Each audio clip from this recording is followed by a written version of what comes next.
اللہ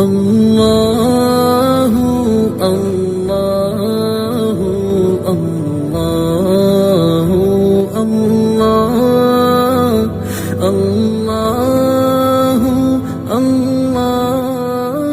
اللہ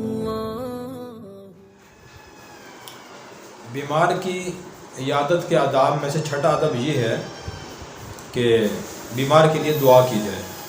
آپ صلی اللہ علیہ وسلم نے بیمار کو دیکھ کر بہت سی دعائیں تلقین فرمائی ہیں۔ حضرت عائشہ رضی اللہ عنہا فرماتی ہیں کہ جب ہم میں سے کوئی آدمی بیمار ہوتا تو آپ صلی اللہ علیہ وسلم اس کے جسم پر ہاتھ پھیرتے اور آپ یہ دعا پڑھتے تھے: اذھب البأس رب الناس واشفی انت الشافی لا شفاء الا شفاؤک شفاء لا یغادر سقما۔ اذھب البأس رب الناس، اے لوگوں کے رب بیماری کو دور فرما دیجیے۔ وشفی، آپ شفا عطا فرمائیے۔ انت الشافی، آپ ہی شفا عطا فرمانے والے ہیں۔ لا شفاء الا شفاؤک، آپ کی طرف سے ہی شفا آ سکتی ہے، ایسی شفا جو بیماری بالکل نہ چھوڑے۔ تو یہ دعا کرنی چاہیے۔ اسی طرح آپ یہ دعا پڑھتے تھے اور مریض کو دعا دیتے تھے: لا بأس طہور انشاءاللہ، کہ انشاءاللہ یہ بیماری گناہوں کی صفائی اور طہارت کا ذریعہ بنے گی۔ اور اسی طرح آپ نے یہ بھی ارشاد فرمایا کہ جس بیمار پر 7 مرتبہ یہ دعا پڑھ کر دم کیا جائے یا پڑھ کر دعا کی جائے تو اللہ تعالیٰ سے شفا عطا فرمائیں گے۔ وہ دعا یہ ہے: اسأل اللہ العظیم رب العرش العظیم ان یشفیک، کہ میں عظیم اللہ سے، عظیم رب کے، عظیم عرش کے رب سے یہ دعا کرتا ہوں اور سوال کرتا ہوں کہ وہ آپ کو شفا عطا فرمائے۔ آپ نے ارشاد فرمایا کہ اس بیمار پر یہ دعا 7 بار پڑھ کر دم کی جائے گی تو اللہ تعالیٰ اسے ضرور ہی شفا عطا فرما دیں گے۔ اسی طرح حضرت عائشہ رضی اللہ عنہا فرماتی ہیں کہ بیمار پر آپ صلی اللہ علیہ وسلم معوذات یا معوذتین پڑھ کر دم کیا کرتے تھے۔ معوذات سے مراد وہ دعائیں ہیں جن میں اللہ سے پناہ مانگی گئی ہے، اور معوذتین سے مراد سورہ فلق اور سورۃ الناس ہیں۔ یہ آپ پڑھ کر دعا فرمایا کرتے تھے۔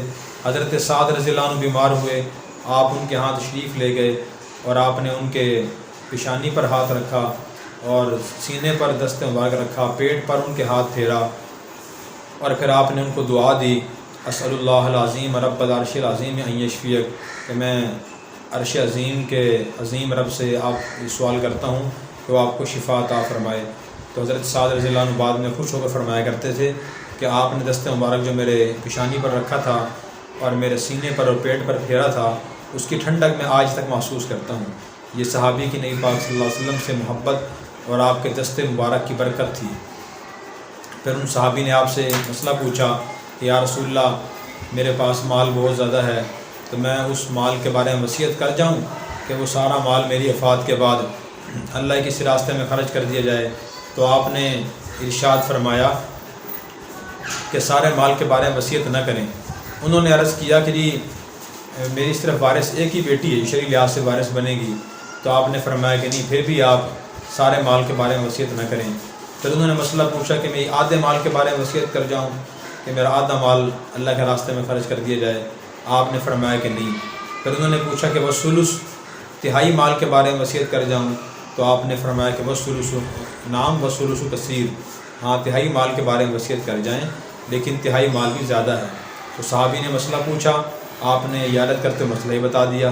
اس سے معلوم ہو کہ کوئی بیمار کسی پریشانی میں مبتلا ہو، دینی لحاظ سے یا دنیاوی لحاظ سے، اور ہم اسے مشورہ دے سکتے ہوں تو صحیح مشورہ اسے دے دینا چاہیے اور اچھا مشورہ دینا چاہیے، جیسے آپ نے اچھا مشورہ دیا۔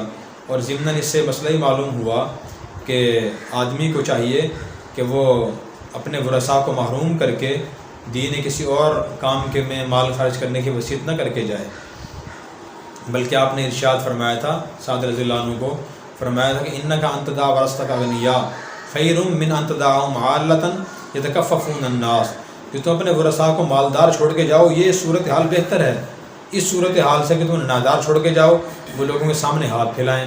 اس سے یہ مسئلہ معلوم ہوا کہ صدقہ خیرات کے فضائل ہیں وہ بالکل برحق ہیں۔ ایک مسلمان کو اپنی زندگی میں دینی کاموں میں اور غریب نادار انسانوں پر خرچ بھی کرنا چاہیے، لیکن اتنا خرچ نہیں کرنا چاہیے کہ اس کے اپنے ورثاء ضرورت زندگی سے محروم ہو جائیں اور انسان کچھ نہ چھوڑ کے جائے ان کے لیے۔ بعض لوگ کہہ دیا کرتے ہیں کہ جس اللہ نے مجھے کھلایا ہے وہ اللہ میری اولاد کو بھی کھلائے گا۔